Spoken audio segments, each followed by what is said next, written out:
Hi, I'm Lee the Celebrant, and I'm starting a Cherrywood Podcast. Welcome to the Cherrywood Podcast. It's Simon here.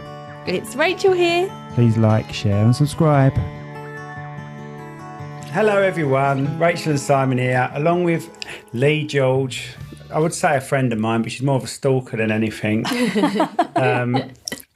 Wherever I am, I bump into Leigh. I could be gigging, I could be going to shows like How to Get Away with Murder. Is that right? Yeah. Yeah, How to Get Away. And Leigh's there. Hello, Simon. Hello, Simon. Oh, God, this is getting worrying. Right, Leigh. Well, you turn up in the most unexpected of places. I mean, I'm out for an evening, going to see some entertainment. You wake up in the morning. Simon. Put your slippers on. Oh, hello, Simon. No, that hasn't happened yet. Give birth to kids. What's his face? Simon. And maybe you're my stalker. Well, you play your cards right. You want to tell everyone what you do? Yes, so Apart from stalking, obviously. I'm a life celebrant. And what does a life celebrant do? Celebrates life. Nice. So I started out doing funeral ceremonies, and which I'm absolutely passionate about. I love making sure that people have the very best final farewell they can for their loved one. Then, as people were leaving my ceremonies, they were saying, "Do you do weddings?" No. So I thought, whoa, I better start doing weddings. So last year, got a website set up and started to say that I'd do weddings. And this year, in July, my first wedding. Oh, wicked. Whereabouts is it? It's going to be at the Glass House and Buttery at Rootham. Right, yeah. I'm so excited. Oh, yeah? Honestly, it's wonderful to actually be a part of that couple's journey and tell their love story and it's just amazing. So do you have to get any different qualifications or anything different, or is it just because you're a celebrant you can do these other things? Look, if Joey from Friends can get it, then I'm sure my stalker can. Today's sponsors are Dimodici Associates, Chartered Structural and Civil Engineers. Based in the UK with a worldwide reach. Visit their website on dimodiciassociates.com. Right at Home Medway, providers of safe and trusted quality care for adults in the comfort of their own home. Whether you need companionship, medication assistance, personal care, living care or more, we've got you covered. Visit rightathome.co.uk/Medway or call them on 01634 979 000. Put your business in front of 30,000 new customers with the Hindsight Directory. This A5 full-colour magazine is delivered by Royal Mail to Maidstone, Gravesend, Medway and Bromley, with more areas to come. Visit hindsightdirectory.co.uk. New Digital, helping businesses build their online presence with web design, SEO, Google Ads and social media. Get 10% off when you quote Cherrywood today. Visit their website at nudigitalera.co.uk. Yeah, so you do training. So I do professional training with the Fellowship of Professional Celebrants, actually. And then I belong to different associations. So I do continual professional development through those. So all the time you're keeping abreast of what's going on in the industry. I go to lots of different networking specifically for weddings. So I belong to a wedding circle and a wedding business club. That was Katrina. We had Katrina on the show. I think she runs the wedding circle. I'm going to the next one, aren't I? You are. You talked me into it, didn't you? Brilliant. So with her we go along to a different venue every couple of months, and you've got all the different wedding suppliers there. Yeah. So you've got your florists, your caterers, DJs, all the fun things that you get at weddings, photography and things like that. And everybody goes along. It's easily, I think there's about 70 different suppliers in all. Oh, wow. But generally you get at least 40 to 50 of those coming along to the different venues. And it's just really nice to get a good look around the venue as well. And meet those other people, get to know those other people, so that actually when you're speaking with a couple and they don't have all of their suppliers in, you can say, actually, I know a supplier. And again, it's about that accountability, isn't it? Yeah, the same as we have with BNI.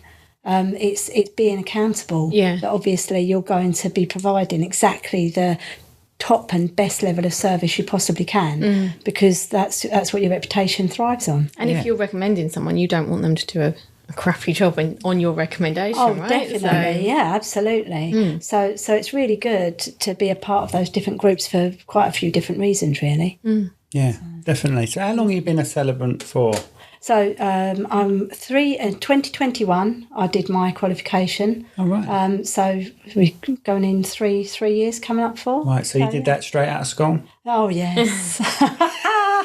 I'm basing it on your height. Oh, yeah. Such a little I still at school based on my height. So what did you want to do when you left school? Oh, my gosh, I wanted to be a psychologist. Oh, did you? Yeah. Oh, wow. So that's why you liked going to Ross's show? Yeah, I wanted to be a psychologist. My aunt was actually one of the warders at Borstal, where Myra Hindley was at the time. And I was like, can you get me in to see her?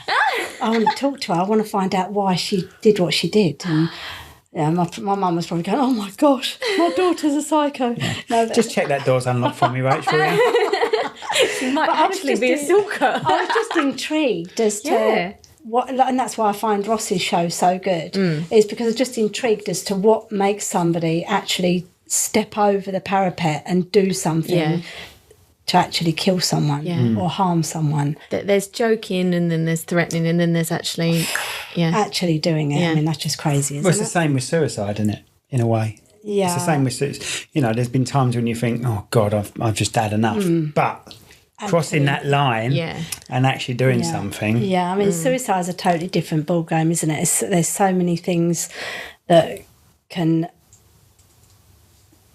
get somebody into that position that it's actually then an illness, really, where they just can't see any other way out. No matter how nice people are to them around them, that actually isn't the issue. They just... And sometimes it's just that flip of a moment, isn't it? It's like Robin Williams is one of them. Isn't it? You know, how loved was that guy? Yeah. Oh, definitely. But, you know, and sadly, so many people are affected by suicide in all ages, isn't it? So, yeah, it's always very, very sad in those cases, definitely. Oh, that's nice. But at least we've, really spiced up the podcast for you. Blimey. Oh, so we lift the mood now. Oh, and she's a celebrant. Yeah, you know, and it's celebrating happy life. celebrant. Yeah. And we're talking about Well, no matter suicide. what the circumstances of death, really, even in the case of suicide, we do still look for the positives that they've achieved in life, what they've done with their life, and showcase their life, really. That's the point. So memorial services, so Bespoke Memorial Services is my funeral service's name, and I've got brilliant Google reviews for Bespoke Memorial Services, yes. And they are always tailored around the person whose life we're celebrating. And so even if it is a case of suicide, we still look for the positives in their life, the essence of that person, and really celebrate all of their achievements and give that reflection on their life. And of course it's devastating that we're having to do that service, but you really still need to give them the very best farewell they can have and make sure that their family feels that they've done that for them. Yeah, of course. You know, because the family are devastated, obviously. All families, bereaved families, are devastated because they've lost their loved one. But when it's a case of someone taking their life, there's the additional layer there.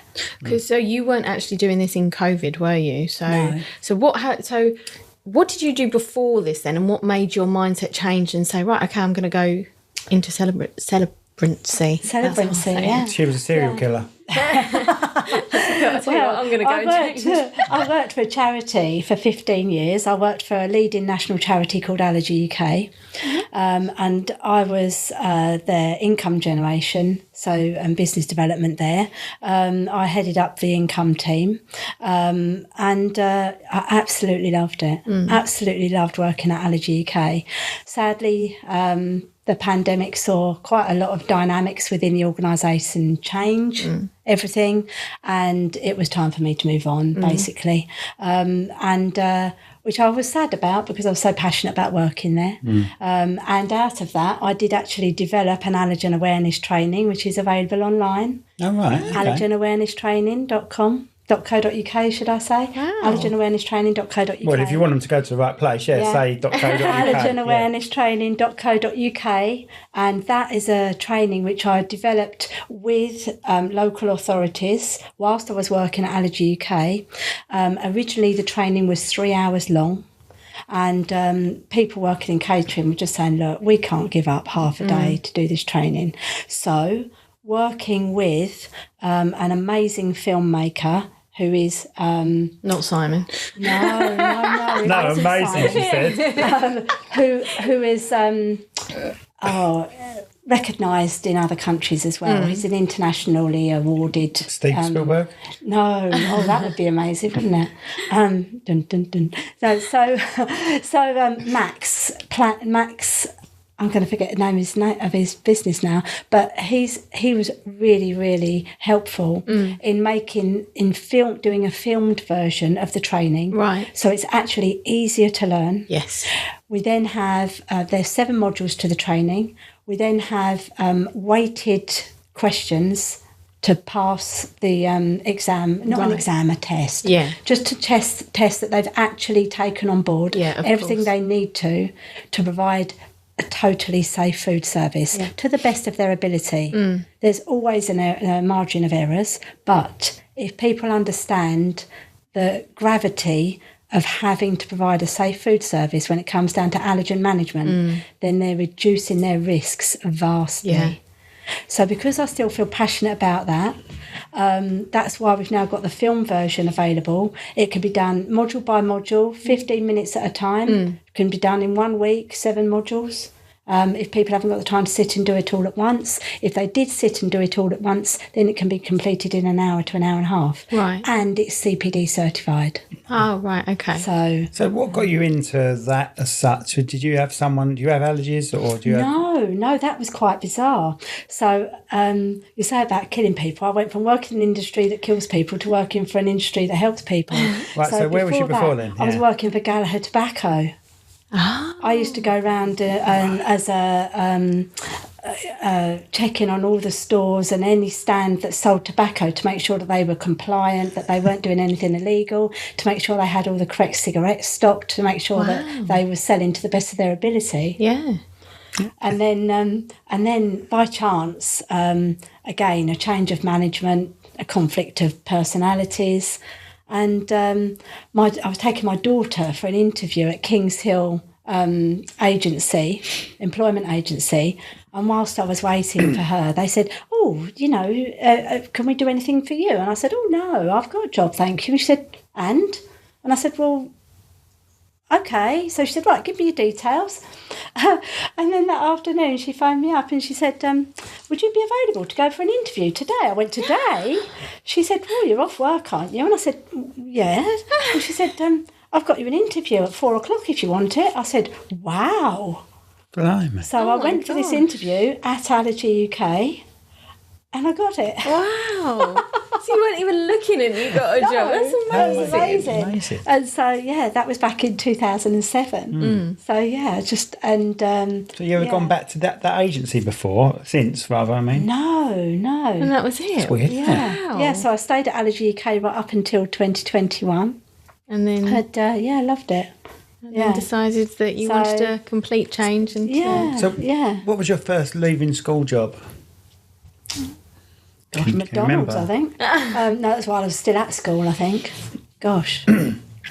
No, I was a young mum. Oh, was you? Yes. Yeah, I was a 20-year-old dad. Whilst I was on my mission to become a psychologist, fate took a different turn, and I ended up being a mum, and me and her dad were together a good 14 years. So life was really good. In parts, obviously not all clean sailing, but no, and we had our own business, electrical and fire alarm installations. Oh, right, okay. So I did all the behind the scenes stuff, all the paperwork, of course, and he did all of the install with a team of guys. Right. And wow. He's still working in that field, of course, and then from there I went to work with swimming pools installations. That was fun. What did I do after then? Oh, yeah, then I went into working for Disney Oh, wow. Oh, did you always do it at Disney? So at Disney, the same sort of thing, going around stores that sell Disney and making sure that everything was as it should be, making sure that they had all the correct stocks, all the correct films in and stuff like that. Like the stores, the Disney stores. Yeah. There's hardly any of them now. Well, is there? and anywhere that sold Disney, actually, so supermarkets. Oh, right, They okay. did all the films and the videos at the time. Yeah, yeah. Gosh. The Yeah, video, job well, they now, wouldn't videos at the Videos time. then, they? yeah. I'd love to get Gosh, video. yeah, that was ages My ago. sister used to collect them videos. Yeah. I used to have some. And then my Yeah. dad used to go down to, was it Portobello Road? And get like a dodgy coffee. They went through a spell where the front cover was altered, wasn't it? And the front cover style was the same on all the Disney films. Yeah, they yeah. changed them all back, changed them all to this certain style. So you made you collect them. They're clever, and they like that. Oh, They definitely. changed the artwork to look Oh, exactly it was the same. just whoever, it was like just the character, wasn't Yeah. it? Or Yes. something Collectible, on the front. wasn't Yes, it? yeah, I remember those. Oh, very shrewd Blimey. marketing. Oh, yeah. I mean, Disney, what a machine. Yeah, same with Star Wars. How many times has he released like the first trilogy? Yeah, but it was weird with Star Wars how they did it back to front. Yeah, I it's didn't weird. Really, yeah. He's a weird. Star Wars fan. I He's, was okay. oh, yeah. He always knew there was a past, but just sort of started episode 4. Weird, Yeah, it is a bit weird. but everyone talks about it, so Yeah, you know. yeah. Well, you have been about Yeah, in Work-wise. the best possible way. now. I know why she's everywhere where I go. But I tell you what, and another thing I did as well for quite a few years.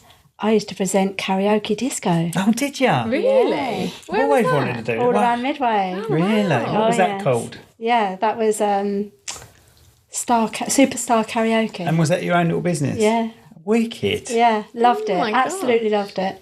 What made you stop it? Did it run out? No, it didn't. It was people not feeling comfortable in places anymore because the customers were just getting too edgy. Where you're sort of thinking, is this going to kick off in a minute? Right. Really? And it isn't nice to be stood there in that with that vibe going You got on. any stories like that where it's all And kicked off? Yeah, I did have, yeah. But one time in Rochester, there was two people at opposite ends of the pub, and they'd had a bit of an altercation previously, and then one wasn't so pleased that the other one was in there. So Males, I'm assuming? yes, Yeah. definitely, and they just decided to. Well, he decided that he was going to make the other one go. So, but the trouble is all of my equipment got in the way. So Oh, my God. I wasn't too impressed. But yeah, and then I was told to get out, and obviously, but they'd already knocked over all of our stuff in the meantime. So yeah, so I mean that was a long time ago. So but what then, happens there? Do you get it refunded for the No, damages? I didn't ever get it refunded. I promised of it being replaced, but never did. So that cost me. Yeah. Yeah, so, but yeah. But I really, on the whole, I really enjoyed doing the karaoke stuff. Just love seeing people enjoy themselves. I mean, it's always quite a mission of mine when people came into the pub and they go, oh, karaoke. And I go, well, that's nice, isn't it? And I say, you can have a go. No, I don't do karaoke. I say, oh, and there's me thinking you'd come out to enjoy yourself for the evening. I am that person. Would they I be? am She said refuses person. to do it. And I I've say, never done karaoke. Why I'll don't be you on just it all give night. it a go? Why don't you just give it a go? And I tell you what, by the end of the evening, they'll have been up at least once. Yeah. Because my USP when doing the karaoke was I would change the amp, I'd change all the settings to every single person that got up to sing to make sure they sounded the best they could. Oh, Yeah? yeah, that's true. And so when you've got somebody tweaking everything to make sure you sound the possible best you can, yeah. then you're not quite so worried because you're not going to Bit be of sounding reverb. flat and dead and But then it's afterwards and they're like, oh my God, I can sing. and then I'm you gonna can't go get them again. off. I love it. I love that challenge of getting somebody that won't do it to do it. And yes, that's the bit I missed. Didn't the have an most. auto tune on yours though, did you? No. Right, okay. No, just So you just have reverbed it a little bit for no, a proper. I had a proper deck. One. one. Just the one. We should give them strikes. A proper Three deck. strikes. Three strikes and they're out. Yeah, that's a your proper first deck. strike. A proper, yeah. So just used to tune everything in, just to make sure that the bass, treble, and all of that, just to make sure they sounded as good as they could. And sometimes they've even changed the key of the song for them. Ah. Yeah, so if That's good. it was a bit of a lower song and they needed it a bit higher, or the other way round. Yeah. Yeah, That's cool. Yeah. I wouldn't feel so so horrendously terrified is, of doing she it. can. If And I annoying had really thing good is- microphones as Yeah. well. There's times when she's rank, well, like when I'm drunk, and I'm like, but she can actually sing. And she, you know, I can't. I she wouldn't can even. sing, I wouldn't but even she go wouldn't there. ever do it. No. And I used to just say to people, come on, if we were all professional singers, we wouldn't be here. Yeah. We're just out to have a Have a good laugh. time and a Yeah. laugh and a joke. You know, don't be so serious about yourself. I mean, I'm certainly no professional singer, but I'll just get up and come on. And I never used to have to get up, actually, because Yeah, I used to 'cause get everybody else up and play That music would be the and- thing, because you have to fill gaps, don't you? No. So with music, Yeah. Oh, right. Oh, You just, right, so you okay. wasn't Did singing you see it? yourself? No. Because you'd get a lot of them. only when pressured to. You'll get a lot. Oh, right. They go, come on in, you'll They go, come on then, you keep saying to us to get up. Did come you have on. a go-to song? So, no, I'll try anything. Right. I mean, Oh, I used to have evenings like that. I thought Yeah. you said, did you ever go too long? I was like, that's a bit rude. Always. Go on and on and on. Depends who you're talking to. Like Go now, ahead. like now, really. Yeah, she can go on. Like a go-to song. So you didn't have a go-to song. Not particularly. I'll tell you what I like. If I had to quickly think of something on the spur, it'd be Four Non-Blondes. What's going on? Yeah. Yeah. Yeah. I I've played got that that on night my, you see me. Yeah. You remember? Was you there when I was playing it? Oh, Yeah, I should have so- come up. If you see her again, then you can dedicate it to her. Yeah. See. So Of course I see her again. She follows me around. well, I've even asked him to give me a list of dates where he is actually. She has actually, yeah. She's a proper stalker. So when you find a live band that's good, Ah, it's really good. what's your band's name? More Than Human. More Than We're on Human, Facebook. see? Yeah. See. Yeah, More Than Human UK, because this annoyed me, and Kelly would laugh about this, the singer.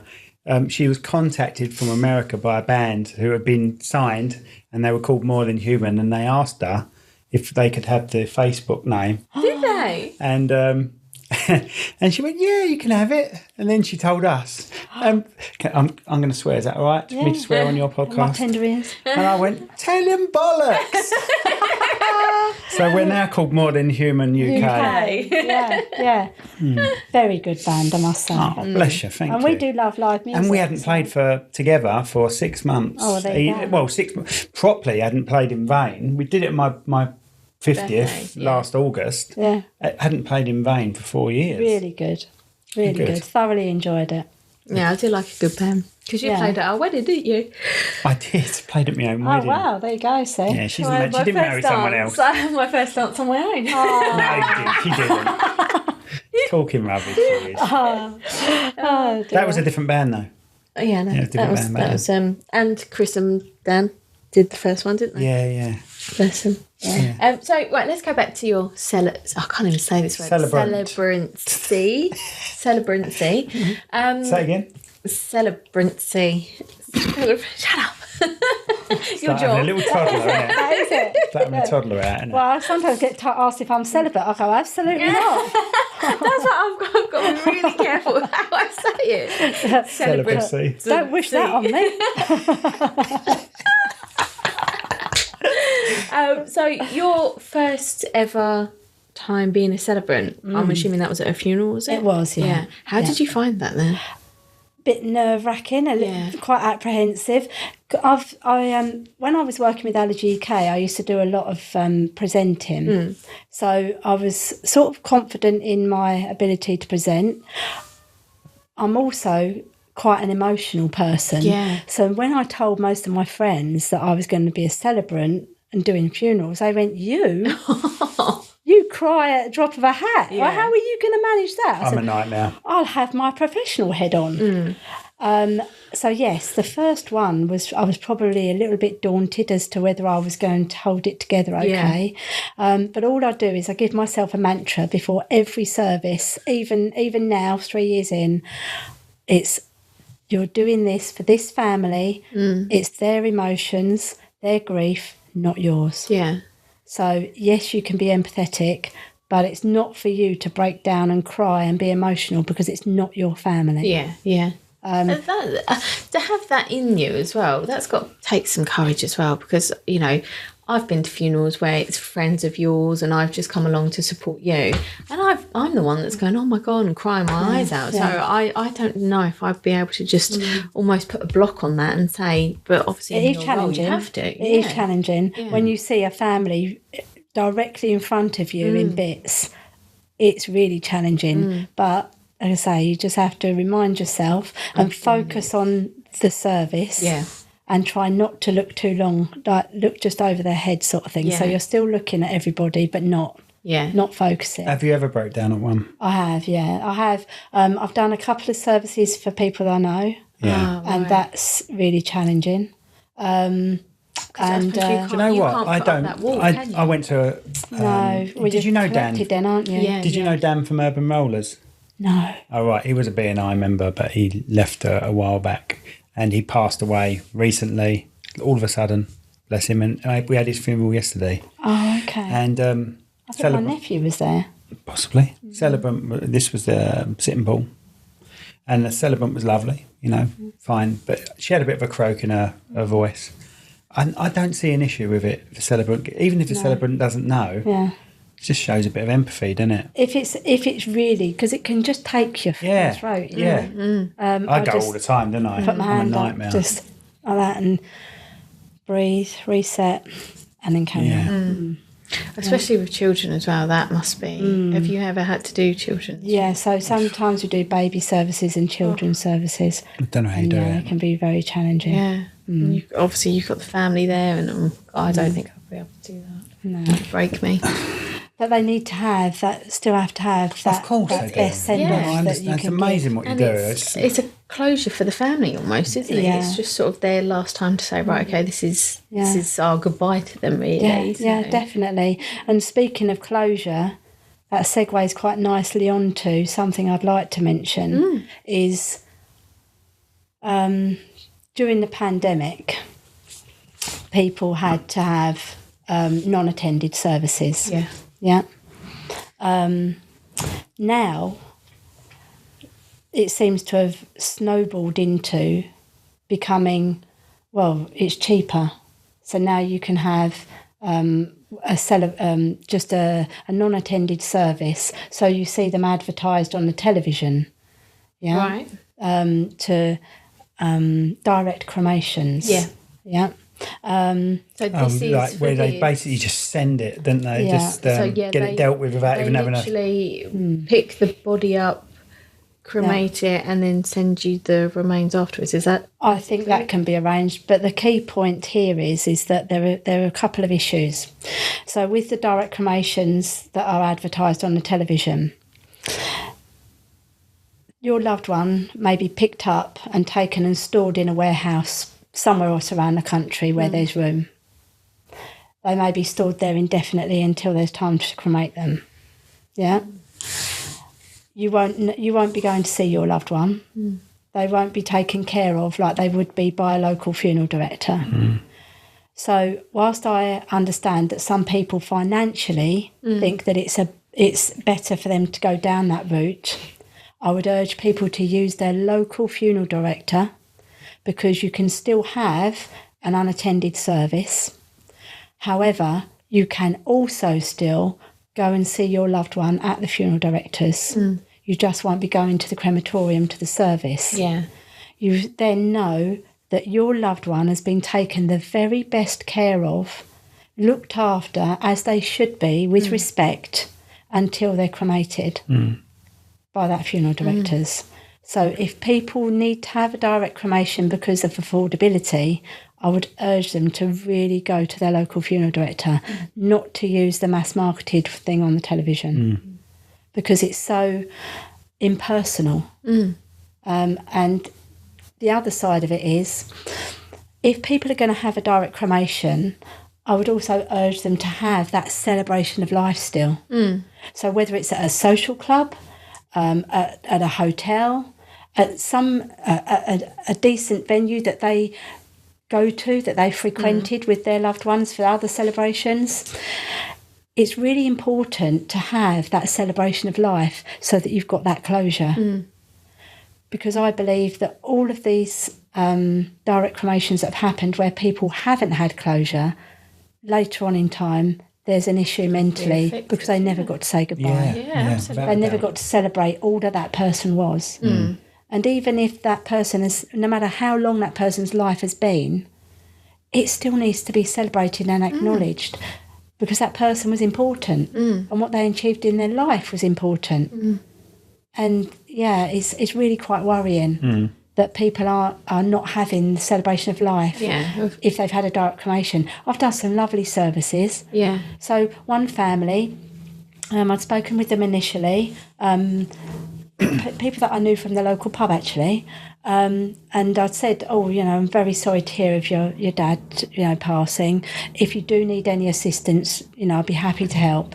And no, it's all right, we got it sorted, we're having direct cremation. I said, okay, you can still have a further celebration though, so that you've still got to, no, it's okay. I said, okay, no worries, and I left it. About a couple of months later, she came back to me and she said, you said about having that celebration, can we still do it? I said, of course you can. You haven't got to, it hasn't got to be done at the time, on the same day. You can do it whenever you choose, whenever you can get everybody together. So they hired their local social club. They went to Costco's and bought all these platters of sandwiches and cakes and put on all their own catering. They had the bar at the social club to do all the drinks. So we turned up. I took along my loudspeaker to play all the music whilst we were waiting for everybody to arrive. So all of their favourite songs were being played while everybody was coming in, and they were getting their drinks. And then we started at 2:00. And we went on for a couple of hours. Other people all came up and said their bit about their time with him. The grandchildren all came up because they could do poems and sing a little song. It was just lovely. Yeah. And she said, I'm so glad that we did that. Yeah. I said, I'm really glad you did too, because you've celebrated his life now, and now you'll be glad that you've done that, and that's another thing to then talk about and reflect upon. So have a celebration of life somewhere. It doesn't have to cost a fortune. Your local social club, sandwiches, cake, just do it. Don't just have a direct cremation with nothing. One of the first times I met you was in a West Ham kit. Oh yes, gosh, I was. That was I'd done a service for a West Ham fan, and it was actually a friend of mine. Were you a West Ham fan as well? So by proxy. Oh dear, yeah. My daughter's dad was a West Ham fan, and I know a lot of West Ham supporters. Right, I see. And so I have got the shirt. Yeah, but yeah. So Mark, bless him, he asked me while he was still alive, would I do his service? And at first it was meant to be. It's quite funny, really, because he said, Leigh said, I want you to do the service. He said, I want to walk down the aisle with you and stand there while you tell everyone about my life. And I went, right. I said, Mark, do you mean that you want us to have a celebration of your life whilst you're still here at the pub or something? And he went, no, at the place. I went, Mark, by the time we get to the place, you're not going to be with us in person. We'll be at the crematorium and you'll be a spirit. You may very well be beside me, by my side, but you won't be there physically, apart from on the catafalque in a casket. And he went, oh. And I said, well, let's go with try and do the a celebration in the pub. Was he getting confused then? He was very unwell by that time when we had this conversation. I thought he had an idea in his head and he just presented it in a weird way. Yeah. Right. So bless him. I contacted the pub and said, could we do this? And yeah, we can. And sadly, he just really went downhill rapidly and it wasn't possible. But I had already spoken with him and got all of his life story as he wanted it to be portrayed. And then I worked with his daughter, sadly, absolutely devastated, and made the service exactly as he wanted it to be. So we were very, very pleased to have been able to give him the ceremony he wanted to celebrate his life, and it was wonderful. The crematorium was absolutely packed out, and standing outside as well. He had a very good send off. But that's why I was in the West Ham kit. And I had my airwares on too. Yeah, that's right. Yeah. Yeah. So how are you going to sort of, when you do your weddings, what happens if you've got, because funerals are emotional, very, very emotional. And let's say you've got a funeral one day and a wedding the next day, your emotions are just going to be so up and down, aren't they? How are you going to be able to sort of keep that in check? I know earlier you said you had a mantra and everything like that, but you've got to really sort of be in that moment of like quite sad and subdued to, oh my God, someone's getting married, this is the best day of their life. Sort of. In theory, you could be doing that in one day. I don't think you would do that in one day. Personally, I wouldn't arrange to have either a family meeting for a memorial service or hold a memorial service on a day of a wedding. Right. Absolutely not, no. Because you're right, it would be too demanding on your emotions. I'm a really upbeat person. Yes, I am always quite a buoyant person. Yeah. And yes, although the emotions of doing a memorial service can be quite taking a toll on you. Yeah. I am very fortunate, as in my partner is very supportive, and we talk a lot. And if I have any sort of lingering emotion, he really helps me through that. So that's on that respect. Also, that's where you rely on your circle of fellow celebrants as well. So I can speak to somebody who's familiar and knows exactly what I would have been going through, for them to give me that support. So we have that backup support. And then, if you're doing a baby naming or a wedding, I mean, that's just... you can't help but smile and enjoy that. Yeah, so that brings you back up. So I think actually a friend of mine said, oh, I'm so glad you're doing other ceremonies now. She said, because I was really concerned about you being unhappy all the time. I said, but I'm not unhappy, am I? I'm not an unhappy person. Their life, isn't it? And she said, yeah, but Well, they're clearly always... calling you a miserable cow behind your back. No, come on. Should we go out of it? Nah, she's miserable. She's too busy stalking that bass player. Have you ever had to do sort of like last minute, like stepped in for someone and you thought, I've got to do like a eulogy or not vows yet, but you might have to. But funny enough, I have stepped in for somebody where the script was mostly written, but then I just had to come in and finish that and then take over. Because they come down unwell and couldn't do that. So that was sort of half and half, really. They'd already half written the script, so then it was just for me really to speak with the family and get their feel as a family. Okay. So it wasn't like that day or the next. No, not very next.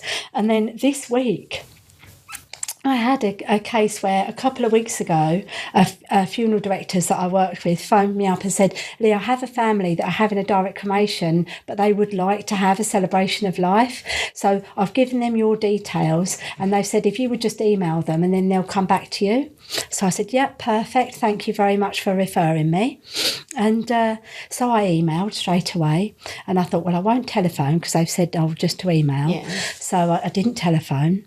And then we got to last Friday, and I'm thinking, well, this is cutting it fine, because the celebration was today. And I'm thinking, it's just a week away now, and I haven't had any response back. What should I do? And I thought, well, I'll try phoning. Yeah. So I phoned them up and just left a pleasant message, just introducing myself, because so many people don't answer the phone when they don't know who it is. Bit weird, but anyway. Yeah. So she just doesn't answer the phone. Drives me insane. I always find it really strange that people don't answer the phone if they don't know the number. I'm like, what are you, mafia or something? It's always on silent. Her phone's always on silent. I have to for work. Like, even when you're at home. But then I forget because I've You've started around now, Leigh. It's on silent at work because obviously I don't want it to go off in the middle of a meeting or anything like that. So I turn it off on silent. But then when I get in the car, I normally phone him on the way home, and I just forget. It goes in my bag, and then he phones me. And I'm like, why are you not answering your phone? Sorry, I haven't turned it off. I haven't turned it on now. I know. It's a common mistake, isn't it? I do the same. It's common for her.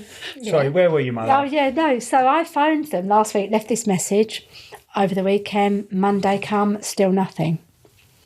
So I thought, I'm going to phone again. So I phoned again, and this time she answered. I said, hi, it's Leigh the Celebrant. I said, oh, yes, she said, you emailed me. I said, yes. I said, I left you a message last week. Oh, yeah, she said, okay. I said, I'm just wondering if you're still wanting to have this celebration of life, because they're having an ashes interment, followed by then going to the pub for this celebration. Yeah. And she, oh, yes. I said, I really need to see you sooner than later because I've got to actually create the script. Oh. I said, so can I possibly see you? Oh, yes, okay then. So I met with them on Tuesday, and then I've written a script because I have other works to do as well. Yeah. Written the script yesterday and got it over to them. So you got it today? And I've got it to do this afternoon. Oh, my God. Where you got to go? God. Yeah, so I'm at the Bull at Pennons and Heath. Oh, right, okay. Yeah. Do you know it? Yeah. Giving it the old... I've done a wedding there. Oh, really? Yeah. Because it's a bit with the upstairs bit and you look down onto the dance floor. So we're that's where I am this afternoon, doing this celebration of life. Wow. Which literally just been arranged since Tuesday. Created since Tuesday. But during our networking, we have an online networking, and one of the ladies that comes on there is from New Zealand. And she says she has it all the time. She only gets a 2 or 3 day turnaround. Over there, they're really quick. Quick. Because some cultures and some religions need it done the next day. Within 24 hours. But with a religion, it's a bit different, you see. Because with a religion, it's all about the religion. Right. Isn't it? Yeah, and the person is mentioned. Yeah. So they've got a set script. They haven't got to create a script. Yeah, of course. Because they've got their process. Yeah. So whereas with a celebrant-led ceremony, you've got to meet with the family and find out all about their loved one's life and the essence of that person and the feel of that family. Yeah, of course. Yeah, I've got a Nigerian friend, and you would know him, but I don't want to mention his name here. But he's funny. I know who you're talking about. And he said, I've got to go back to Nigeria. I said, oh, right, okay, what are you up to? He said, that was my dad's funeral. I said, oh, sorry, mate, sorry you lost him. Oh, no, died months ago. Frozen him. We're all meeting up in September. And Frozen him? They freeze them. This is a common. They freeze them, leave it 8 months. So when everyone's available to get there. Oh my God. I do often get that. Oh, we haven't got the ceremony for 6 to 8 weeks because they're gone on holiday or they're doing this, that or the other. And So different, isn't it? Yeah, it's very different. And then you get those tribes, don't you, that the body's there throughout its whole life, or the chief, just sitting there the whole time. Yeah. I'd love a Viking one where you set it on fire. You put it on the river and then you set how many arrows is that going to take? Missed again. Yeah, missed again. Be lighting up Nerf bullets in the end. I would love that. Oh dear. Have you ever had any sort of weird or unconventional There's a part of requests? me that wants to be buried in the seed fetal position with a seed. Oh, right.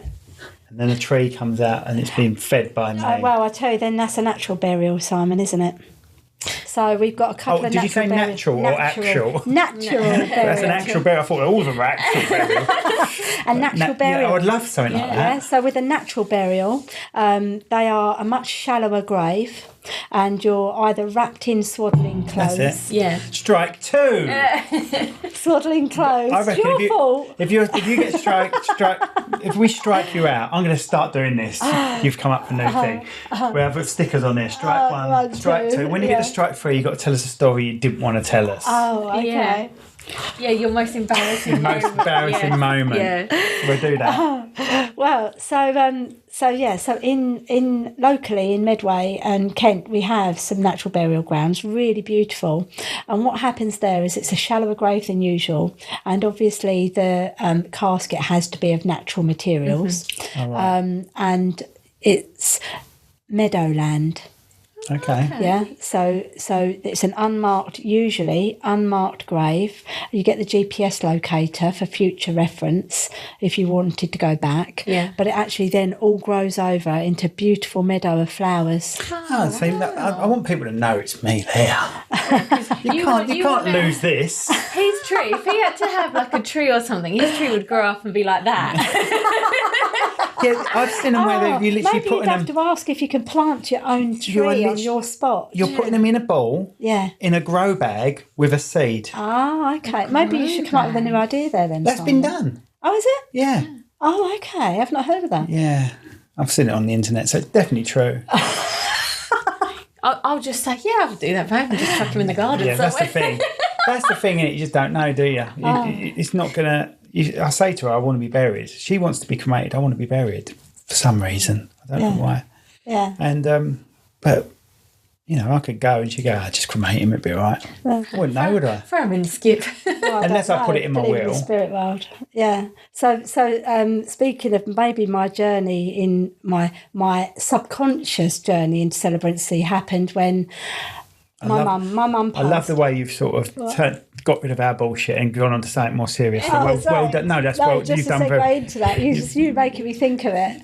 So my mum died when I was 22. Oh, blimey! And I had no idea that she was going to die. A year or at least a year before, maybe 2, she'd given me this envelope. And we were talking one day, she probably engineered the conversation. We were talking one day about death and spirits and things like that. And then she went, there's an envelope there. At such times as anything happens to me, you can open it. Oh, okay then, Mum. And totally didn't think anything of it. Put this letter in the bureau, never looked at it, nothing. I wish I had. But anyway, so then she died. Can I ask what she did? Well, she'd been diabetic, type 1 diabetic, and she actually died of a heart attack.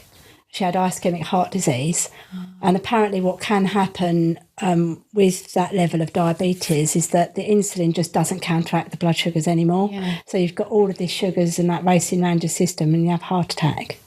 That's my understanding anyway. It's been devastating at that age. Was your mum by then as well? I was, yeah. My daughter was just 4 years old. Wow. So she'd been in hospital, but we thought for a short while, a couple of weeks, we thought it was because she had an issue with her stomach. So she came out of hospital, and my mum was involved with a social group for people with mentally challenged people. I'm not sure the correct terminology for them these days, but it was called Number 73, and it was in Gillingham. And so she used to go along there every week, and they had this little social club. And I'm not going to do it yet because it's quite a serious bit. This little social club, it's just a tap. She struck out. This little social club, and she'd promised them that she was going to cook them a Chinese meal. Yeah. So on the Saturday, she'd came out of hospital on the Thursday, and on the Saturday she went to the club, Number 73, and did their Chinese meal for them. Sadly, she left there, and when her friend came out to go to her car, she found her dead next to her car. She'd had a heart attack getting into the car. And her beloved dog, Nicky Friday, was sat next to her. So when I got that phone call, that was pretty, wow. Yeah. But I opened the letter, and the letter was all of her wishes for her service. Not an easy one.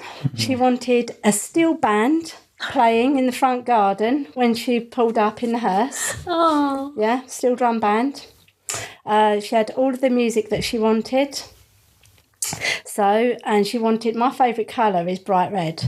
And she wanted me to wear a bright red suit. I was like, oh, thanks for that, Mum. Everyone's going to go, look at her, disrespectful little bright red at her mother's funeral. So I did. I wore a bright red suit. And real challenge, getting hold of a steel drum band that could do the music for us. We actually got hold of a band that practised at the Robert Napier School. Oh, yeah. So we went and picked all of them up, and at the time we had this little tiny Bedford Rascal van. So we went and doing all this to-ing and fro-ing to get all of these different sized drums to there. But we did it. Oh. So, and on the way to after we pulled away from the house, she wanted Calypso music to be played as loud as possible en route to the ceremony. So we had all the windows open, playing this Calypso music as loud as possible. And so I just made her service exactly what she wanted it to be. Brilliant. And maybe subconsciously, that's where it was born out of, the fact of making sure that my mum got the farewell she wanted. Was your mum and dad together or anything like that? Were your mum and dad together? No. Right, okay. No, and sadly, my dad passed when I was 33. Oh, my goodness. But he was living in the south of France. So Okay. he had a totally different, because he was, he had a Catholic service over there because they're a Catholic country. And that was totally different. So, that was quite a different experience altogether. So do you have something set up for yourself? Have you got ideas of what you want? Have you put anything down in I haven't. How writing, bad or- is that? haven't you? I haven't put anything in writing I have yet, a no. file. I have a file on I need Dropbox to, with yeah. RIP written on it. And it's got music that I want going in, music I want going I out. should do that. I mean, my daughter will have a very good idea and Wayne will have a very good idea. But I should actually write something down, shouldn't I? I'm even Practice what I tempted. preach. I'm even tempted to do a message video with me all in white. Hello, everyone. I'll play it. You say that. At a service I did last week, there was to be a clip played at the end of the elderly lady saying, "Go on then, go on, go. That's enough now." Oh, and they did it, did they? Yeah. So amazing. Wicked. Yeah. Have you had any sort of unconventional requests or wild requests that people have No, I asked haven't for? actually. No. Right. No. I've like I say, the natural burials are lovely. Yeah. And the rest of just I've done a graveside burial as well as standard cremations, really. So but I think it's just the celebration of life is the key. Is the key. Whatever the type of the ceremony is, you have to celebrate their life. Because it's not, you go through the service to get the tears out and get all the emotions out. But then afterwards, it is, like you said, to celebrate them as a person and hear all the different stories that people come up with. And it's so nice. Like, we've been to a few funerals and they've done the reading and the eulogy. And we're like, we didn't even know that about this person and stuff like that. And it's so nice to hear all these stories and everything like that as well. Yeah, remember the one with Jack? Yeah. And he, as a kid, he was witnessing a Spitfire shooting down a German plane. Oh, wow. Literally down the road, wasn't And he was on his bike, and this German plane was sort of terrorising him on his bike at the same time. Wow.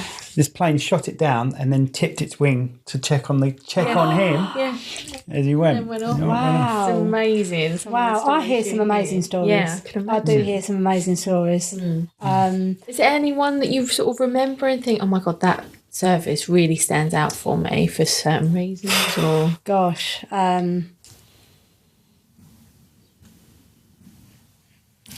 Not really that I think I could comment on. No, not really. I have adopted the lady of the first service I ever did.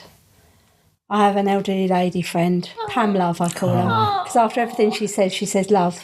So she's Pam Love, and her husband's service was the first service I did. yeah. And they were both only children, and they never had children. So that she's adopted you. She's got no one. Yeah. And she lives in a little council flat down in Gravesend. And after the service, she had literally 3 people attended with her. And I said, so what are you doing now? She said, well, I don't know, love. And I said, oh. So I went for a lunch with her. And they had a traditional relationship where he did everything and she looked after their home. Yeah. And she just didn't know what to do. No. And I witnessed thought- that so many times. I can't let this happen. Yeah. So I said to her, look, I'll help you. I'll help you find your way through. Don't worry. Because Yeah. she was just like, I don't know how to do this. How am I going to do that? I don't even know how to go to the bank. Yeah. And I was like, oh, gosh. And the people living nearby had already taken advantage and bought her husband's car off her for £300. I was fuming. Oh my God. And I thought, yeah, you've got an elderly lady here and you're just going to take advantage of her. Yeah. So I stepped in And I've looked after her since. That's really sweet. I go of and you. see her. Well, I haven't got my own mum, have I? She was a year old. She'd be a year older than my own mum. You can look after us too as well. She'd have been a year older than my own mum. She does. In a weird way. Oh dear. Keeps an eye on you. So my own mum would have been a year younger, and I said to her, well, I haven't got my own mum, have I? So if my own mum was here, I'd go and visit her and make sure she was all right, wouldn't I? That's really sweet. And, there are a few people out there, like we know a few people that are lonely. You know, they don't have children, their partner's died, and it is just them. Yeah. So that must be so hard trying to arrange. Do we? Yeah. Oh. I'm not going to say names out on this. So to be continued later. Oh, yeah. Yeah, we do, yeah. Yes, she's right, yeah. So, Well, she had kids. No, nothing. Right, okay. Yeah. No, so And she had a hell of a life and all. this lady that we know. So do we know, yeah. So I go and see her every week. Yeah. I take her, I do her shopping for her online, and make sure that she's got everything she needs, and I take her to her doctor's or hospital appointments or anything like that. Just give her That's really someone to sweet be of there you. for her, really. Because, if I was in that position and I was on my own, I would hope that there would be somebody kind enough to befriend. Absolutely. Do you know what I mean? You know, and That's why if she's your stalking mum, us. you know, obviously it wouldn't be in that No, situation. it cost me in the end. If your mum was in that situation and You'd want obviously someone not to your be mum, there, you'd want wouldn't someone you? to be there, or your nan or something, you know, you'd want someone to be Yeah. there looking after Yeah, them. but don't get me wrong. I was much the same when my daughter was young. I used to do care work, and I adopted Gwen then. And we used to go and see Gwen, and I used to go and see her far more than I ever should. And we'd go and see her over Christmas, and I'd do bits of decorating for her and stuff like that. And sadly, she took a fall down the stairs and passed. And when I started doing this, and I told Gemma about Pam Love, she went, "Mum, now that's enough." She said, "You're going to adopt her, aren't you?" And I said, "I'm just going to help her out." She went, "Oh, you've adopted her." So, But that's sweet. And it is because you lost your mum early, I yeah, feel. probably. Has Gwen after your mum as well? Oh yeah, gosh, yeah. Yeah. But If that helps you get through losing your mum early, then think what's it's the harm in it? I think it's just that care inside Yeah. of you. Do you know what I mean? You don't want somebody to be on their own. And Gwen had nobody. She was on her own. She had nobody at all. I'm going to ring you up when I'm by myself. Right? Oh, my God. I'm on my own. Leigh, I'm on my own. Make me some tea. And then at Christmas, it was coming up to this last Christmas, I said, Jem, she went, "No." She said, "I know what you're going to ask. You're going to ask if she can come and be with us at Christmas, aren't you?" I said, "Well, it would be nice." She went, "Mum, I think you're just going a bit too far now." And I said, "Oh." I said, "Oh, okay." And I thought, I can understand that because they don't know her, you know, and it could be a bit.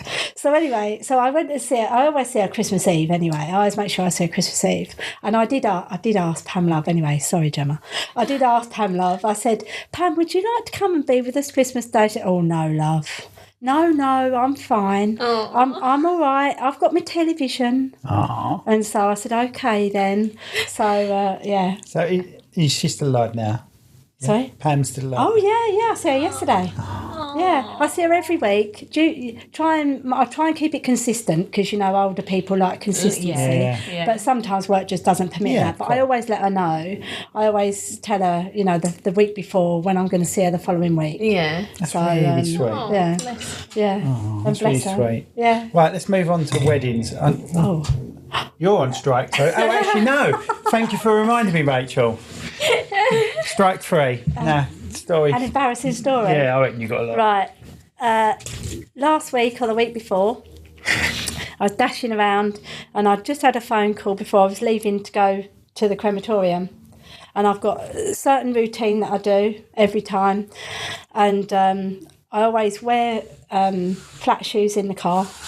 Yeah. And then take my court shoes with me. Yeah, my court shoes with me.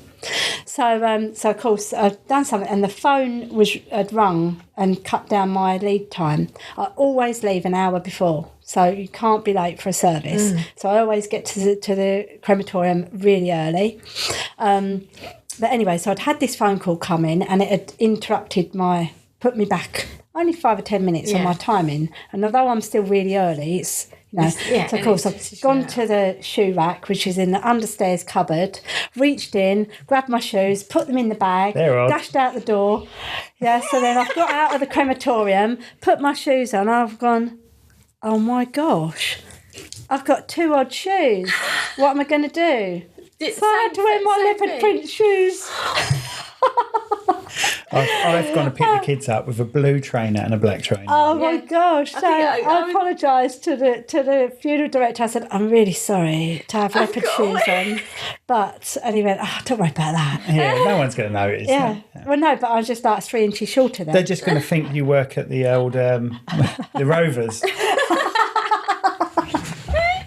Have you ever done been up on at the altar and done any bloopers or anything like that? Done any bloopers at the altar? I'll tell you a blooper that I did. It was must have been a couple of months ago now, and it was a really lovely family, and the sister of the lady who had passed, and that she was too young to have gone really. She was only in her 50s, and the sister had got up and had been quite upbeat and was joking and doing all this on the thing, and then I got to the part. I said, right now, I would ask you all to stand so that we can say our final farewell. And I said the sister's name.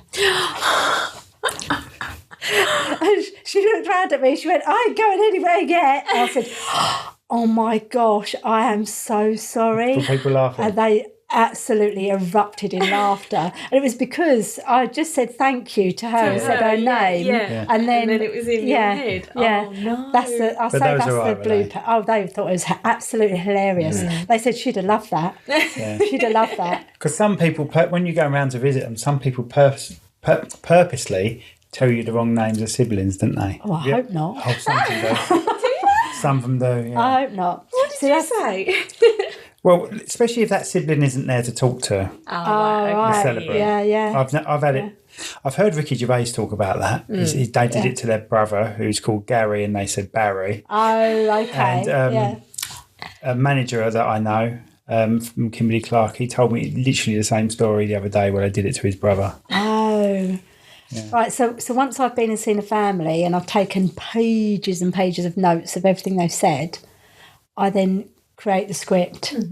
I then email the complete script to them to review. Yeah. So they, from the hello to the goodbye, every word they've reviewed.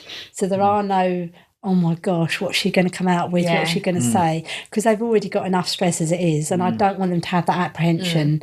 The day is, like I say, totally stressing them out already without them thinking, oh gosh, what's that celebrant going to say? So they see the complete script, and the reasoning for that as well I had confirmed to me about a year in.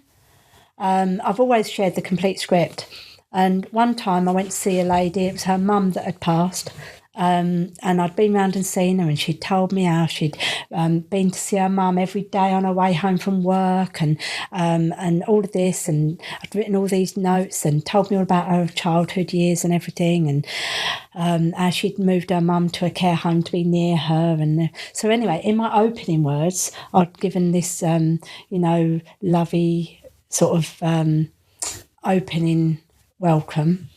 And then I'd given the story of her life and the closing. And once I'd shared the script with her, she came back to me and she said, Leigh, I'm really sorry, but I love the reflection on her life. She said, I've misled you. And I said, sorry? She said, I'm going to ask you to change some of the service. I said, that's fine. That's why I share it with you. What's the matter? She said, it's too lovey-dovey. Oh. She said, and that's my fault, I've given you that impression. She said, me and my mum have been close over the last few years. She said, but there's going to be a lot of people there that have known us my whole life. Yeah. I had a terrible childhood. Yeah. And they're going to be going, who's she talking about then? Yeah. That doesn't ring true. Yeah. She said, so can you just scale it back a bit on the gushy lovey bit? Yeah. She said, can you make it a bit more, flat, I don't want you to be don't say anything like nasty. I said, I never would anyway. I said, but she said, can you just tame it down? Because my life wasn't like that. And I said, okay, that's no problem. That's what confirmed to me. You have to share the whole script. Yeah. Because there's a lot of celebrants out there that don't share the script, let alone the whole script. Yeah. I don't want to give out too much information, but we've been to a funeral before where the kids have caned their father. Caned him. No, see, I wouldn't do that. I wouldn't do that.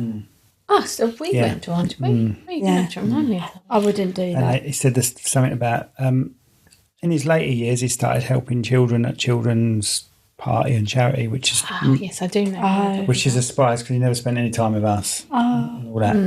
Do it on his funeral. No, it's not the time and place. Wasn't good. I've just shared a script today for a service next week, and sadly the lady had leaned on alcohol, and that had affected and devastated her whole family. But her base character and her as a person, without the alcohol, was vivacious, lovely, bubbly. So the whole script has been about her being this vivacious, lovely, bubbly person. How she's shared her life with all her family and her friends and different things. And then in the closing words, there's just a paragraph there that says that, sadly, as we all know, although she was this person, the demon that is alcohol did, commandeer her life, and words to that effect, just to correct the tone. Because again, everyone, if you didn't put that, everyone would be going, this who's is she on about? What's this rubbish? She on about that? She hasn't lived like that for the last X amount of years. No, Her life's been so it's just to sort of set the tone back to correctness. But you can't do a service where you're slating somebody and no. Don't get me wrong, the celebrant was fine. It's when the kids came up to do that. I don't think they listen to the podcast. I don't even know if they know who I am, but they should be bloody ashamed of themselves for that. Would you, like in that situation, would you see what the kids have written then? Oh, absolutely. So I say, so quite often the running order of a service would be you have the words of welcome, followed by the eulogy, which is the showcase of their life, followed by individual tributes. So if there's any individual tributes, they would be done then. And because I have to time the service, I ask them to share their words with me because I need to include it in the script, so that I can time the service. Because if you run over, you've got a £300 fine. Wow. Yeah. So it has to be timed. So that's why I asked them to give me their wording. And there's another reason as well, because I give a little A5 size in a nice clear presentation envelope with a nice black satin ribbon on like a parchment paper copy of the script. That's lovely. For them to keep in their memorial box, in their memory box then. And then they've got the actual words from the script in there. So that's why I like to have all of the words that anyone's going to say. So a couple of reasons, again, timing, and because then they've got it for longevity. Oh, that's lovely. Right, so what I think we should do with you is have you back maybe some... Oh, God, I'm kicking it now. See? Strike two! No, we'll have you back I think it's sometime. about 5, actually. Have you back like in a year's time or so. Oh, yes. And then you can talk more about weddings. I'm so excited about the weddings. Honestly, it's so wonderful. And we might bump into... What if... Oh, yeah, every wedding I go to, she's going to be there. She is going to be there now, Oh, yes, gosh. Yeah, you could be a photographer at one, you never know. Rachel does photos, I do the filming. Oh, well, thanks for noticing.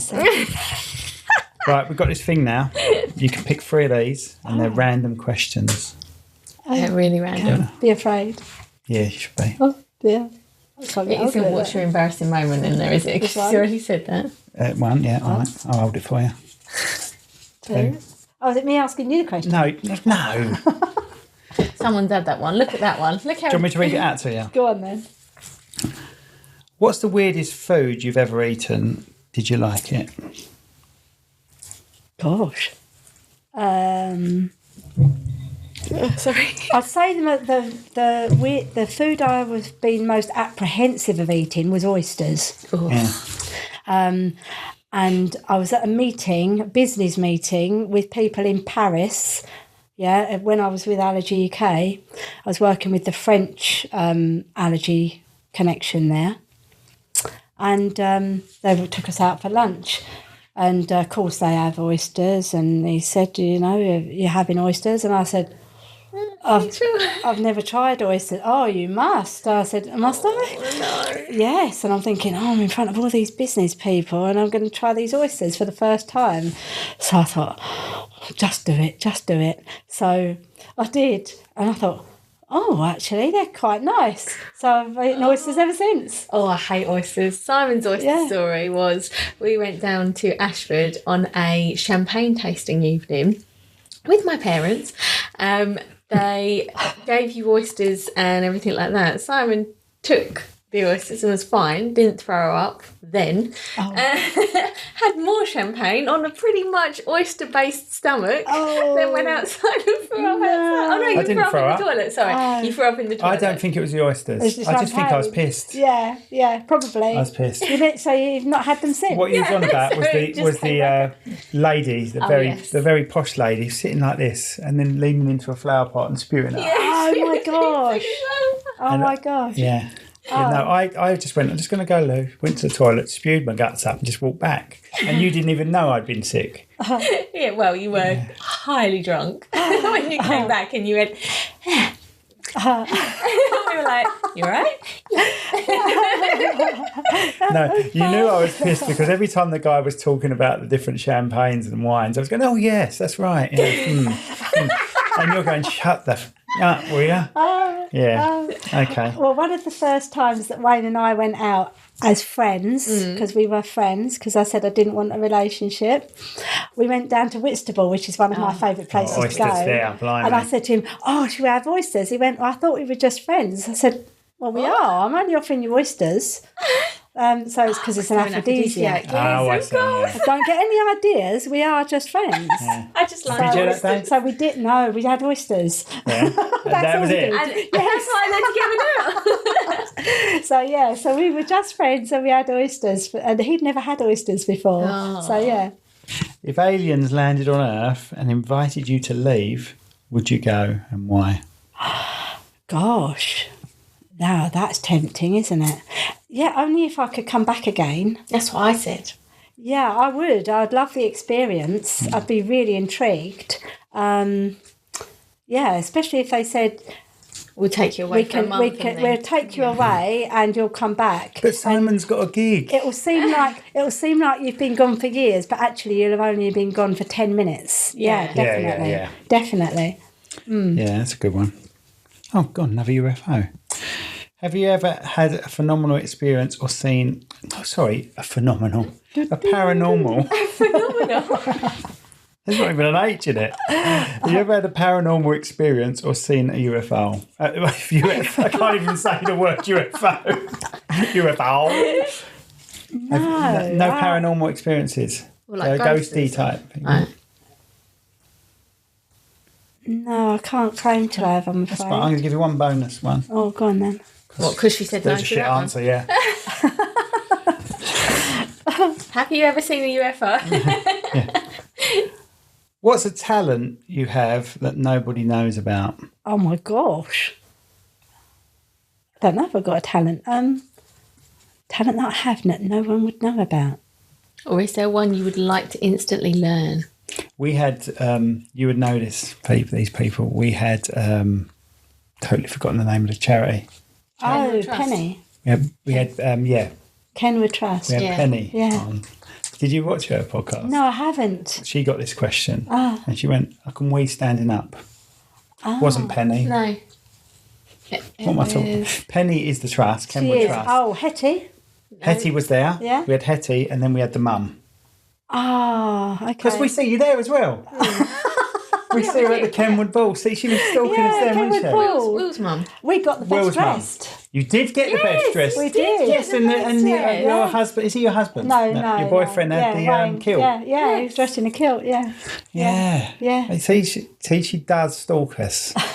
And then you had to do the raffle. Yes. And then because you remember the raffle? And we were going, what's this light pink colour? Oh, that's right. Because the lighting. Yeah, the lighting changes it. Colours. Yeah, it's confusing everyone. And so we had a woman next to us going, where's this light pink? I've got an orange. And it was actually orange. So she went, I've got about 3 prizes. Yeah, she had to go back and claim the prizes. Oh, wow, brilliant. Colour. Yeah. Brilliant. Yeah. Oh, Yeah. I don't even know what was the question now? Oh, what talent would I like to have? I'll tell you what I'd like to have. I'd like to be able to go invisible. That'd be a talent, wouldn't it? What have you got? No, I know, but then I said, if you don't have one, mine was invisibility. Yeah, I'd love to be able to go invisible. We spoke about that in the last podcast, didn't we? Yeah. Or the one before. I said, what would your superhero sort of thing be? Yeah. I'd like invisibility. Yeah, because then you could be that proverbial fly on the wall, couldn't you? Yeah, I wouldn't know where you were then. Wouldn't have a clue where you were. Be afraid, Simon, be afraid. And we've got one last one now, and it's just, we've got a playlist that I haven't added the last, I don't know how many guests to yet, because I just forget. Well, you should. It's a Cherrywood Spotify playlist. So if you want to go on, you can listen to the playlist. Any of song. Every guest. So you pick a song, we put it on the playlist. Well, that's what I tell everyone, but I haven't done it for a while. Oh, wow. I've got to pick a song now. Yeah. Any song you want. Oh, can I ask For a question non-blondes. first? What would your funeral song be? If you had to have a funeral song, what would that be? One Moment in Time. That's a nice one. Yeah. Yeah. Okay. Sorry, Right. carry on. Your Do you want that? Do you want that for Yeah, go on then. one moment in time? I like that one. Okay. It's been lovely having you on. Thank you I've so been much. All I had to do lovely was to open the be front here. door and you were there. Didn't even invite her. But I just knew she'd be on the drive. I knew she'd be on the drive looking through the window. So should we just have her on the podcast for save us staring in at us all the time? Turn up to the opening of the door. Come in. But yeah, we'll have you in like a year or so time. Yeah, that'd be And you amazing. can tell us about the wedding. Oh, I can't wait. Can't wait. Excellent. Yeah. Right. Thank you Oh, so much. tell everyone how they find you and all that rubbish. Oh, yes. So you can. By the way, it's there anyway. What's there? I put your name up there. Oh, do We you? just got to pretend it's there now. Oh, See it? okay. It's written there. So Leigh the Celebrant. Yeah, Leigh the Celebrant. Leigh the Celebrant.co.uk or Bespoke Memorial Services on Google, bespokememorialservices.co.uk. Phone numbers or not? Can do. Telephone number 07877 702 519. And I'm going to jump on this to say that we've got a little thing called legacylinks.com. I think it's .com. It might be legacylinks.co.uk. Oh, yes. Where you can scan a code that could be on a gravestone, it could be on an urn, it could be on a picture of a loved one, and then their moments in their life come back up and you can watch them anytime you want. Like little photos and clips of them. And, their life story there. So we're just about to start to work together on that, aren't we? Yes, definitely. 100%. Okay, thanks for watching. Thank you. Cherrywoodpodcast.com. Maybe on KMTV if I remove all the swearing, I suppose. So for all of your life celebrations, choose Leigh the Celebrant. And Cherrywood Productions to film weddings.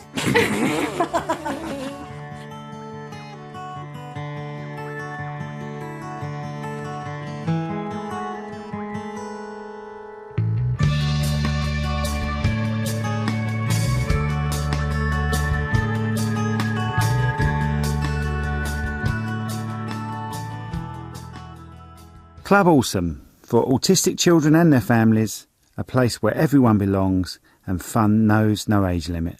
Today's sponsors are Bond Carpentry, where precision meets creativity. from bespoke cupboards to second fix carpentry, garden houses, and even the Cherrywood Podcast sign. Call 07738 732 931. Bond Carpentry, licensed to drill. This podcast has been brought to you by Snug Dubs Camper Van Hire. Roam the world, park anywhere. That's snugdubs.co.uk.